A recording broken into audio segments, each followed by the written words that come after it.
آماده نیستم امرایتان. و ما کان لی، لیکن مرا ملامت نکنی، خدا ملامت کنی. نبود برای ما علیکم، برای شما من سلطان، دو معنا داره. سلطان دلیلم میگه، پیش ما کدام سند و دلیل نبود که با دلیل و سند شما را کشانده باشیم برای گناه، بلکه نه، بالمقابل دلایل خیلی زیاد بود. در زنا کشاندم تا زیبا ساختم برای 4 دقیقه لذت، اما شما سعی نمیکردی. آیات های قرآن چی میگفت؟ شما همه گپا در ذهنتان بود، اما شما تابیداری پوره کردن خواهش خدا کردی. مرا ملامت نکنی، من فقط یک زرندودی کردم خلاص، یک چیز براتون مزین کرده بودم. یکی دیگه چی میگه؟ و ما کان لی علیکم، نبود برای ما بالای شما من سلطان، کدام زور بازو غلبم نداشتم. هر انسان که عملی انجام میده، عملی معصیت، مختار است یا غیر مختار؟ مجبور است، بالکل مختار است، در اختیار خود امو زمینه را مساعد میکنه و فرفتی امی چیستا وسوسه های شیطانی میشه. الا ان دعوتکم، مگر اینمی قدر شما را دعوت دادم، زرندود کردم، زیبا ساختم براتون امی معصیت و گناه ها را، فاستجبتم لی، قبول کرده، شما اجابت کرده برای ما دعوت مرا، بی سند بی دلیل شما را دعوت دادم آمدی. فلا تلومونی، ملامت نکنی مرا که تو ما را گمراه کردی. و چیستا لومو انفسکم، نفسایتان ملامت کنی. شما اصلا تابعداری نفسیتان کردی، برای نفسیتان قطعی نفسیتان گپ بزنه که چرا این کار کردی. تو خب برای پوره کردن خواهش نفس هم این کار کردی. ما انا بمصرخکم، نیستم من فریاد رسی شما امروز که چیغ بزنم شما را فریاد رسی کنم. و ما انتم بمصرخی، شما هم نیستی فریاد رسی ما که قطعا کمک کرده بتانه، کلگی در بدر خاک بسر هستیم. اینی کفرت بما اشرکتمونی من قبل، ما خو انکار کردم. چرا؟ بما اشرکتمونی، بسبب او زیادت کفری که سبب شده، به زیادت کفری ما انکار کردیم. بما با آن چیزی که اشرکتمونی، مرا شریک ساخته امرای الله، تصرفات قائل شده، مرا این قدر داده که پرسان نکن. من دیگه فکر میکنم که اگر هستم مستم دیگه. در صحراها میبرامده میگفتی فلان شیطان مالی مرا نگاه کن، خودتان صدا میکنی. این الظالمین لهم عذاب علیم، یقینا مشرکا برایش عذاب دردناک است. بعضی میگی مقبله شیطان است. شیطان درک ده حقیقت میدانه که بزرگترین عذاب برای ظالم، بزرگترین ظالم مشرک است که حق الله را نشناخته، عبادت که حق الله است او را نعوذ بالله به دیگران داده. یا است که نه، این کلام الله متعال است که قانون اعلان میکنه که الله یار مبتلا به عذاب کرده، اموتور مفت نکرده، اموتور نیست، بلکه حساب شده است و بنابر عدالت این مردم لیاقت یمی عذاب داره. چرا؟ کتاب الله را میشونید بدر میگریخت، اما در ساز و صورت خودش رقص میکرد، چیره دلار پاش میداد. عجیب نبود؟ قرآن یک روز حتی تحمل نداشت 2 دقیقه بشینه و بشنوه، اما در مجلس های ساز دیگه هم ترغیب میداد. اما کسی را که پیسیش هم میدم در توی بچهت بیار خو پیسیش تاوانش سرما، یک روز نگفت که تاوانی مسجد سرما. این الله متعال عادل است، هیچ کس بدون گناهش عذاب نمیده. و ادخل الذين آمنوا و عملوا الصالحات، داخل کرده میشوه و کسانی که ایمان آورده و عمل الصالحات، عمل صالح انجام داده. در کجا؟ جنات، دو باغا تجری که روان می باشه من تحت الانهار، در زیر درختایش جویا، خالدین فیها، همیشه در اون نعمتا دو جنت می باشه. ولی بکی به اذن ربهم، به حکم پروردگارشان. الله متعال فرمان برش داده کی مردم را. چرا؟ دینمی عصر طوفانی، دی عصر گناه و معصیت، این مردم بودن که عقیده محکم برای الله داشت و عملشون خاص به خاطر رضای الله مطابق سنت پیامبر میشد. کس خوش نداره عیش و عشرته، ساتیری ده، مذاقه، همونطور کی خوش نداره؟ کی خوش نداره خوابای دور و درازک؟ کی خوش نداره میله ها را؟ طبیعت انسانی همه خوش، اما اینمی طبیعت تا را تو زیر فرمانت آورده رایستی خاص به خاطر رضای الله، اونجا باز پاداش برات داده میشه. تحیتهم فیها سلام، دعای خیری از یا یکی با دیگه که دعا میکنه، فیها سلام است، تبریکی و سلامتی دادن است یک معنا. تحیتهم در وقت ملاقات که یکی با دیگه روبرو میشوه، فیها در جنت سلام، السلام علیکم، مبارک باشه جایتان، الله همونطور حالت نصیبی ما شما کنه. الم تر کیف ضرب الله مثلا، الله عالی مثال ایمان بیان میکنه که عقیده چی اهمیت داره.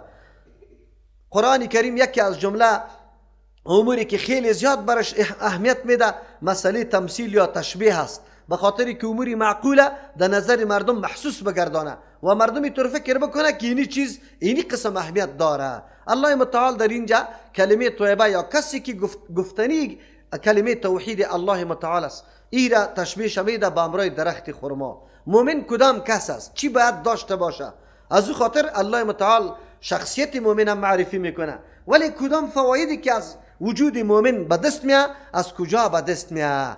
امو ذریعه به دست آمدن فواید چی است؟ قرآن کریم در اینجا برای ما میگه کلمه توحید الله است. کلمه توحید که در قلب مؤمن نشست باز دیگه مکمل فایده است. مکمل سخن، عمل، کردار، نیت، اراده، خواب، بگوی رفتن، نشستن، کلش یک دم فایده رساندن است. فقط خود تا وقتی که عقیده پاک و صاف در قلب جا نگرفته باشه این فایده ها وجود نداره. از امو خاطر از اهمیت عقیده توحید و کلمه توحید انسان بدانه.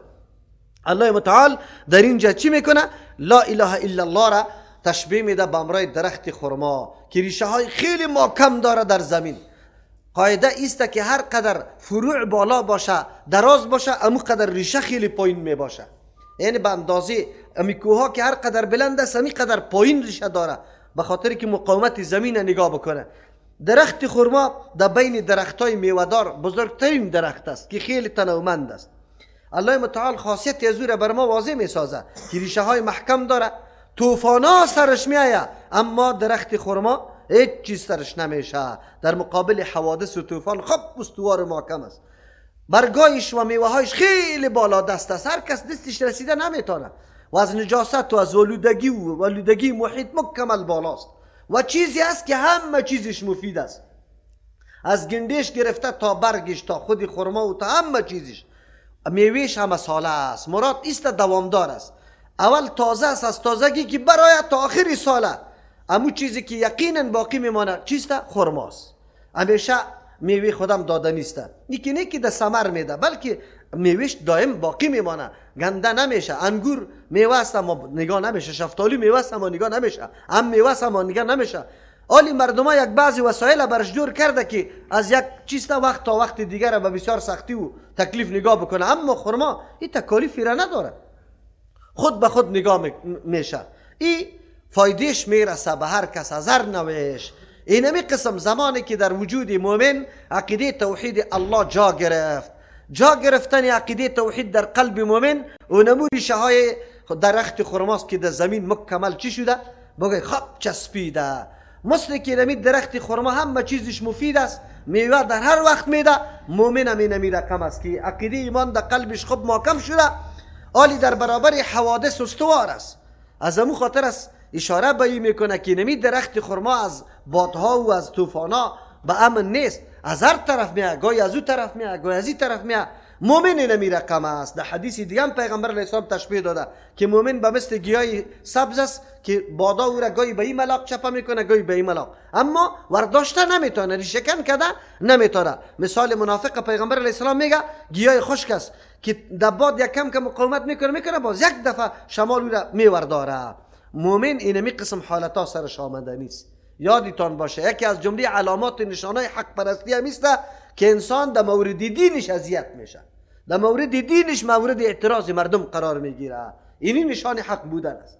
اگر سری تو اینمی زحمات و تکلیفا نامد بفهمی که ایمان بسیار سست است، بسیار ضعیف است، تالی را روشنی نداده، تالی را حرکت نکرده که حرکت بکنی حتما حوادث برات پیدا میشه. از امو خاطر است الحمدلله وقتی که کدام حادثه براتان پیش میشه در صورتی که اخلاص داشته باشه ولی نیت دیگر نداشته باشه که شهرت پیدا کنی، نعوذ بالله نام و نشانتان بلند شود، این پا مقصد نباشه، مقصدتان گسترش دین الله و حصول رضامندی الله باشه، با شکر بکشی سری مصیبت سری تکلیف بعد شکر بکشی که الحمدلله عملم قبول است، نیتم درست است که اینی طور مصیبت برم پیش میشه. درخت خرما همی طوفانا سرش میاد، اما درخت خرما فایده خود داده رایست. مؤمن نمی رقم است، فایدهش داده رایست. اگر در موتر باشه، اگر در خانه باشه، اگر در مسجد باشه، اگر در راه روان است، اگر در هر جای نشسته است، یک لحظه خود بدون فایده دادن نمیگذاره، تلاش میکنه که فایده برسه. ما بارها براتون گفتم که آن چیزی که ما فرا گرفتیم شکرگزاری نعمت اینمیست که ما آرام نشینیم. خیر است یک نفر شاگرد پیدا کو تو دین برش برسان، یک نفر تو جور که عقیدشه. به این نشین که باش مجلس ها باشه باز ما ترجمه قرآن برش بکنم، مجلس ها پیدا شه باز گپ مرا مردم بپذیره. نه، به این نیتا نمیشینیم. امکان یک نفر برای ما موجود است و یک نفر تلاش میکنم که تا عقیده سالم و صحیح برش پیدا شود. باز میبینی که الله متعال دیگه هم چی میکنه؟ زمینه را مساعد کرده، حتی یک سخنی تا انشالله بی فایده باقی نمانه. ولو که تو بموریم، شما علمای تاریخ، علمای حق پرستی تاریخ هم میبینه که سخنشان حتی بعد از مرگشان تا روز قیامت دائم باقی است. شما این حدیث ها را که میخوانی بخاری و مسلم و ترمذی ابو داود، او مردمانی هستند که هر لحظه شاید در دنیای تر ساعتی نباشه که در اونجا درس بخاری و مسلم نشه، در اونجا سند و روایت از او بیان نشه.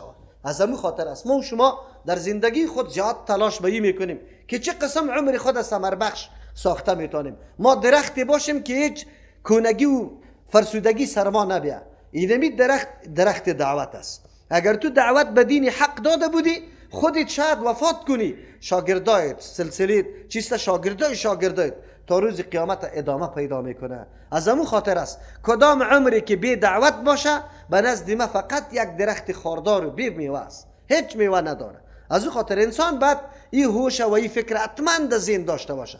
اگر شما برادر هستی یا خواهر هستی، این ذهنیت قطعا از دست نده. فقط تلاشتان به این باشه که نفهم به خاطر رضای الله به مخلوق الله به کدام سیستم میرسه. الله متعال ایره برای ما تشبیه داده. الم تر کیف، تو نمیبینی پیامبر علیه السلام ای مخاطب کیف ضرب الله، چه قسم واضح بیان میکنه الله متعال، ذهن نشین میسازه دستهانی مردم. چیره؟ مثلا از یک مثال، یعنی خوب مثالی که در واقع مطور است. کلمتا طیبتا است، کلمه پاک. مراد از کلمه پاک چی است؟ لا اله الا الله است. لا اله الا الله 4 رکن داره. ایمان است، باور بکو در قلب، تصدیق بکو، اقرار به زبان بکو و اعمال بکو. که بعض ایمانو چی را باور یک چیز میدانه. درخت هم همی 3 چیز داره. درخت از 3 چیز جور شده، تن است و چیست شاخ است و میوه است، آن چیزی که در ظاهر است. امی قسم ایمانی آدم به مثل اینمی درخت طیبه است. مراد از این درخت طیبه کی است؟ اگرچه علما زیاد چی میکنه، مراد از این خرما است. چرا که در بین تمام میوه ها درختی که خیلی بلند است، شاخش طرف آسمان است، امیسته. که شجرت طیبت، مثال کلمه طیبه عقیده لا اله الا الله که در قلب کسی مستحکم شده به مثل درخت پاک است. اصلها ثابتون که ریشه ازی خب محکم است، در زمین فرو رفته، هیچ نوع طوفان ایره از زمین ورداشته نمیتونه. ایمان مؤمن هم چون در قلب مستحکم شده، هر قدر آثار و اذیت در این را میشه قطعا سرش چیسته تاثیر نمیکنه، باز هم حرکت داره. و فرعها فی السماء، شاخهای از این طرف آسمان است. مؤمنی که عقیدش پخته است هم اعمالش طرف آسمان بالا شده روان است. هر لحظه عمل نیک از این الله متعال بالا توسط ملائک بالا میبره.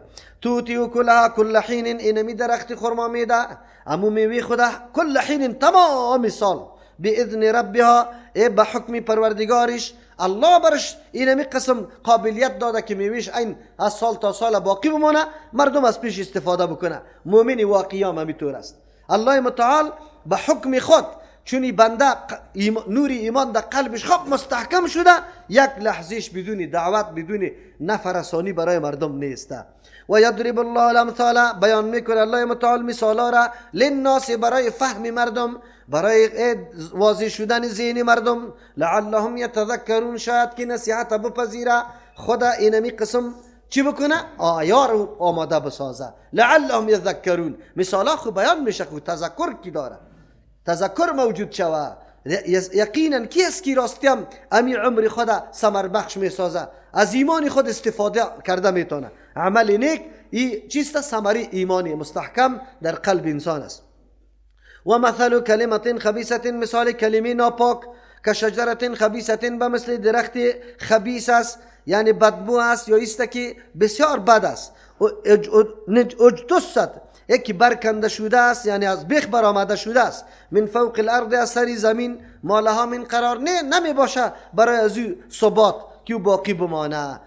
اکثر میگه که حنظل که برش میگه که امو چیشان مثل تربوزه کوره بدبو است و او درخت نیست بالا بره، بلکه در زمین چسبیده است، برگاش زیر پای قطیق هر چیز آلوده، نجس، هر چیز خودشان خبیث، هیچ نوع فایده به کسی نداره و مقاومتی هم نداره که برکنده شده است. پس مثال عقیده کفر نعوذ بالله در قلب انسان مثل اینمی درختی است که قرار نداره. با مجرد یک حالت ناگوار سرش دیگه هر چیز از دست داده. کفاران قدر ورخطا میشه با مجردی که یک زندگی ناگوار، یک امر زندگی ناگوار سرش بیا، باز میبینی که هر چیز از دست داده. از همون خاطر خودکشی ها میکنه، چون اونمو گپ برشان نمیرسه و همیشه خبیث است. چرا که سخنشان خبیث، حرکتشان خبیث، هدفشان خبیث، بگوید عمرشان خبیث، مکمل در خباثت تیر میشه. الله متعال انسان نگاه بکنه، خیلی بدبخت او انسان که نعوذ بالله برای اطاعت الله در روزگار و عمر خود هیچ چیزی نکرده. همیشه نعوذ بالله بجز از تن پروری و نعوذ بالله عیش پرستی دیگه چیزی را نکرده باشه. این مردم همه چیزش خبیث است. یثبت الله الذين آمنوا، ثابت نگاه میکنه الله و کسانی را آمنو که ایمان آورده، بالقول الثابت، توسط یمی قول درست و ثابتشان که کلمه طیب است، فی الحیات الدنیا، در زندگی دنیا. در زندگی دنیا هر نوع حالات سرش آمد بسیار و بشانی باز با خوش آمد قوی امیره مقابله کرد و پیش برد. چرا؟ کسی که مؤمن واقعی است در دنیا هر نوع حالت سرش بیا بازم خوش است. میگه که در طاعت الله متعال تیر میشه، همی برم کفایت میکنه. و فی الاخرت، در آخرت هم الله متعال، مراد از آخرت مفسرین کل نوشته میکنه که قبر است، بلکه نه تنها قبر است، قبر گرفته تا امو حالت آخری را توسط اینمی کلمه مؤمن الله استوار نگاه میکنه. در قبر وقت ملائک برش میاد چیستا من ربک و ما دینک و من نبیک، فرس جواب میده. ملائک برش میگه که ما میفهمیدیم که توی جوابا را برای ما میدی، به خاطری که عمر دنیایت برای ما معلوم بود که کدام حیثیت تیر کرده بودی. از او خاطر ای آدم استوار است، در پول صراط هم همینطور استوار است. و یضل الله الظالمین، گمراه میساز الله ظالما را. این الله کی را گمراه میساز؟ هر کسی، کسی که ظالم است. ظالم کسی است که اسباب برش داده به یک مقصد، او اسباب میگیره با مقصد غلط استفاده میکنه. اینی را ظالم میگه. بیجا استفاده کرد. یک شی که برای چیزی وضع شده بود، برای چیزی پیدا شده بود، دمو استعمال نکرد، بلکه به هدف غلط استعمال کرد. کدام انسان است که الله برش قوت و قدرت نداده، حواس نداده، امکانات نداره، انرژی نداده، چیستا الله قوی تفکر در کائنات الله برش نداده باشه، کل گیره داده. اما این مردم همی کلی نیروی خود نعوذ بالله در پر کردن شکم خود چی کرده؟ مصروف ساخته، مشغول ساخته. فقط یک حیوان محض جور شده که بخیز، بخور، بنوش، خوک و خلاص، دیگه هیچ چیزی موجود نباشه. حتی خود نشناخت، الله را نشناخت، مقصد پیدا شدن کائنات نشناخته. از او خاطر الله متعال میگه که این مردم را الله گمراه میکنه. این رای واقعیت بر ریاضیا به دست نمیاد، چرا خود اسبابش در کار نمیندازه. و یفعل الله ما یشاء، الله میکنه آن چیزی را که الله بخواه. الله که چیزی را میخواه میتونه، یعنی الله جبرا مردم وادار به این میتونه که کلگی مؤمن باشه، اما حکمت این تقاضا را نمیکنه. بان که میدان اختیاری باشه که کی کدام را تعقیب میکنه و کی کدام را. الم تر الی الذین بدلوا نعمت الله، تو نمیبینی پیغمبر علیه السلام یه مخاطب به اون مردمایی که تغییر دادن نعمت الله را کفرن به کفر. اینا الله چی نعمت بزرگ. انبیاء علیهم السلام آمد به کمال دلسوزی این مردم دعوت به سوی توحید میده، اما این مردم در مقابل انبیاء خیستن، گفت ما دانید نیستیم، ما را از دین آباها و اجداد دیگه طرف روان کرده ای، ما را نمیگذاری که در مالای خود تصرفات بکنیم. به شعیب علیه السلام نمیگفتن، به صالح علیه السلام نمیگفتن. این گپا را میگه الله متعال، میگه این مردمانی هستن که نعمت الله را به کفر تبدیل کردن. اعوذ بالله. نعمت الله اینمی وجود خودشان است، اعضای خودشان است، امکانات مادی که در ما حولش الله برای ازیا پیدا کرده، کلش نعمتای الله است، اما یا با ناسپاسی گرفتن. نعوذ بالله. حقی نعمت نشناختن، ایرا بجای از اینکه از زمین نیروی خود در اطاعت الله به کار میبردن، نعوذ بالله در معصیت الله به کار بردن. امروز میبینی مردم را که یک کمی مال و دارایشان زیاد شده، بجای از اینکه خدمت دین الله را بکنه، نعوذ بالله کل عمر در فحاشخانی و نعوذ بالله در چی فکرای غلط تیر میکنه. میبینیم ما و شما اگر یک کمی قدرتی چی برش منصب و منزلت برش حاصل شده، باز میبینی که رشوت و نعوذ بالله کدام کارا را نمیکنه. اینی مردمایی هستن که حق نعمت الله را نشناختن، کفرو، ناسپاسی کردن از نعمت الله، ایرا در جای درست استعمال نکرد. چهره خوبیشه نعوذ بالله تجار داد که در سری ساجق زده شود. نعوذ بالله. چه ببینید دنیای کفره، بازم من تعجب میکنم که یک تعداد خواهرای فریب خورده بازم از غرب دفاع میکنه. غرب همون مردم است که یک ساجق خود به خاطر تصویر تو میفروشه. تو همی قرضش نداری برابر یک چی بگوی یک ساجق تصویری لچی تو را در اوجه میزنه که مردم ایره بخره. تو نمیفهمی حقیقتی تا درک نکردی واقعیتی تا تو را در بدر کرده. این مردم ها چهره زیبایت نعوذ بالله معرض نعوذ بالله انحراف مردم قرار دادی، صدای خوبی تا نعوذ بالله برای جلب فحاشی مردم قرار دادی، وجود خودی تا نعوذ بالله در معرض مردم قرار دادی. نعمت الله را در بدر نکردی. الله برات چطور خوب آواز داده بود، چی حنجره داده بود، چی زیبایی برات داده بود. کاش ای را در خدمت دین الله مصرف میکردی. همون قسم که الله برات تو را پیدا کرده بود، اما یا اینطور نکردن.